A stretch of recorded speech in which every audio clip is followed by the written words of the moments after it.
哟，白嫖了一个插板，问题不大，回去清洗一下还能用。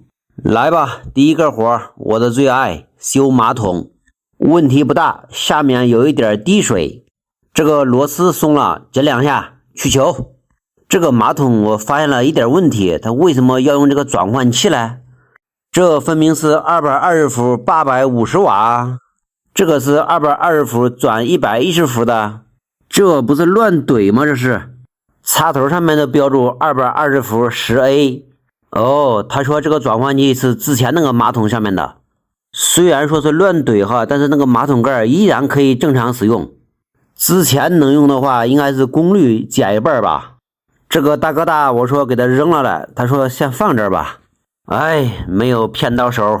第二个活，这个开关整的我都有点迷糊。给住户的水它增加了2个开关，这个玩意儿我没猜错的话，它应该是个单向阀。2个单向阀，这什么意思呢？管那个球了，停水。哎，这个是本来就是停的，家里面的水龙头打开了，那个水压降下去了。对，你没看错，这个地方加2个堵头。这2个管子是太阳能的，太阳能不用了，每年维修的费用都要1000多块。现在他家装了一个燃气热水器，他说好用的很，4分堵头装好了。当然哈，像这些都是铜的，这东西受天气影响麻烦，收废品的都不一定要，没有铜。第3个活，他说这个地方漏水，我以为碰到大活了，我仔细一看，原来是这个球阀这里，你看在呲水，流到那个3通上面了。这个球阀都是铜的，但是它这个铜纯度应该不够，像这老管子你拆不好都拆碎了。没有球阀，等这儿。我也不知道为啥，这狗为什么老是盯着我呢？你太幸福了，有吃的有喝的。嘿，绝育了吧？第4个活是一个经验活，然后小开关都推上去了，总开关推不上去。首先啪啪啪啪啪全部关掉，这种开关推到一半的时候特别重，然后你再用力往上推都行了。这些小家伙 biu biu 的都推上去，完美搞定。这一家厨房没有电，插板就是在他家拿的。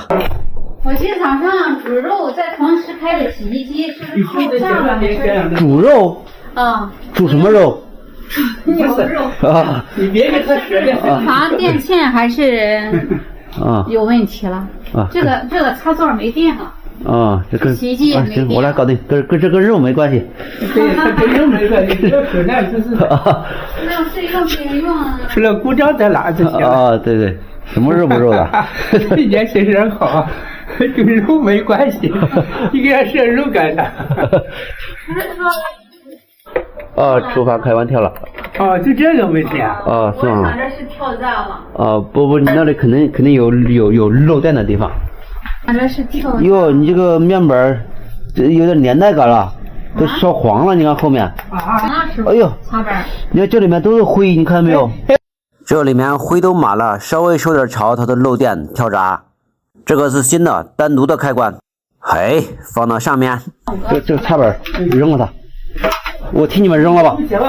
扔了吧。临走前我都不知道他家炖的什么肉哈，什么肉不肉的，下期见。